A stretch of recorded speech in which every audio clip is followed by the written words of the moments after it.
एक छोटे से गांव में मुन्ना नाम का एक गरीब लड़का रहता था।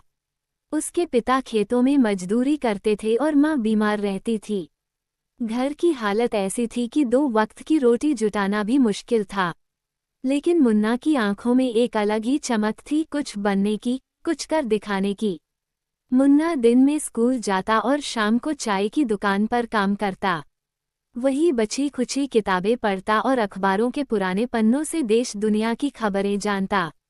उसका सपना था, एक दिन मैं आईएएस अफसर बनूंगा। गांव के स्कूल में मुन्ना की एक सहपाठी थी, रानी। वो एक अमीर घर से थी, पढ़ाई में तेज और सबकी प्रिय। मुन्ना उसे मन ही मन पसंद करता था। जब भी वह रानी को देखता तो सोचता, काश मैं भी कभी उसके लायक बन जाऊं। एक दिन हिम्मत करके मुन्ना ने रानी से कहा, रानी, मुझे तुम पसंद हो।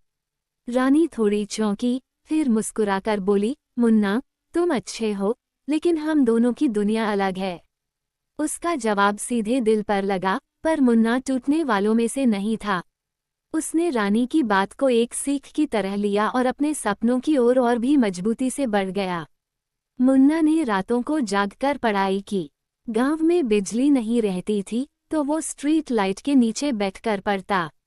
किताबें खरीदने के पैसे नहीं थे, तो पुराने पन्नों से पढ़ता, सीनियर्स की किताबें मांगकर पढ़ता। लोग उसका मजाक उड़ाते, कहते, चाय वाला आईएएस बनेगा। लेकिन मुन्ना के कान बंद थे, उसका ध्यान सिर्फ एक ही लक्ष्य पर था। कई सालों की मेहनत, संघर्ष और बार बार की असफलताओं के बाद आखिरकार वो दिन आ ही गया।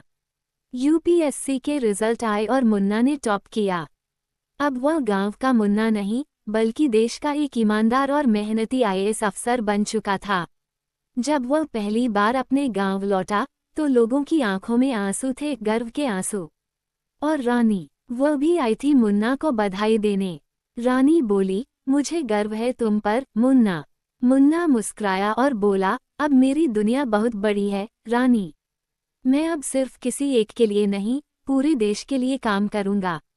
सीख, अगर इरादे मजबूत हों तो हालात कभी रास्ता नहीं रोक सकते।